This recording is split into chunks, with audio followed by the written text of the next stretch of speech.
প্ৰধানমন্ত্ৰী সূৰ্যঘৰ বিনামূলীয়া বিদ্যুৎ যোজনা অসমীয়া মাহে বিদ্যুতৰ বিলত টকা খৰচ কৰি ভাগৰি গ'লনে?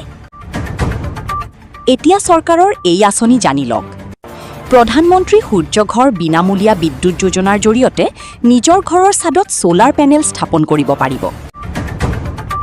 চৰকাৰে ইয়াৰ বাবে সাবচিডি দিয়ে। ইয়াৰ ফলত নিজৰ ঘৰৰ বিদ্যুতৰ বিল বহু পৰিমাণে কমিব।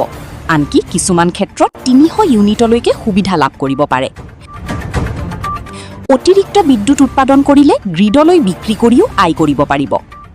যদি আপুনি এই আঁচনিৰ বাবে আবেদন কৰিব বিচাৰে তেন্তে চৰকাৰৰ অফিচিয়েল ৱেবছাইটত আবেদন কৰক।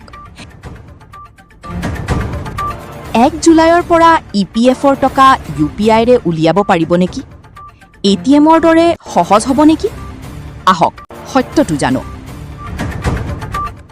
ইপিএফঅ' 3.0ৰ অধীনত পিএফৰ টকা উলিওৱাৰ ব্যৱস্থা আৰু সহজ কৰাৰ প্ৰস্তুতি চলি আছে। বিভিন্ন সংবাদ মাধ্যমৰ খবৰ অনুসৰি জুলাই মাহৰ ভিতৰত ইউপিআইৰ জৰিয়তে পিএফৰ টকা উলিয়াব পৰা সুবিধা আৰম্ভ হ'ব পাৰে। ইয়াৰ ফলত ক্লেইম প্ৰক্ৰিয়া আগতকৈ বেছি সহজ আৰু দ্ৰুত হোৱাৰ আশা কৰা হৈছে। কিছুমান খবৰত এটিএমৰ দৰে সুবিধাৰ কথাও উল্লেখ কৰা হৈছে।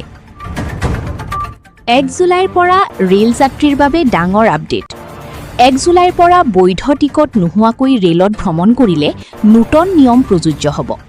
এতিয়াৰ ২৫০ টকা ন্যূনতম জৰিমনাৰ সলনি ৫০০ টকা ন্যূনতম জৰিমনা দিব লাগিব।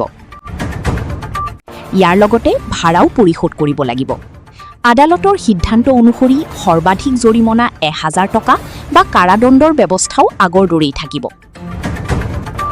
১ জুলাইৰ পৰা এলপিজি গেছ চিলিণ্ডাৰৰ দামত ডাঙৰ পৰিৱৰ্তন হোৱাৰ সম্ভাৱনা। কিছুমান প্ৰতিবেদন অনুসৰি দাম ৯০০ টকাৰ পৰা বা ১০০০ টকাৰ ওচৰলৈ যাব পাৰে। যদিও এতিয়ালৈকে চৰকাৰে কোনো আনুষ্ঠানিক ঘোষণা কৰা নাই, ১ জুলাইত নতুন মূল্য প্ৰকাশ হ'ব।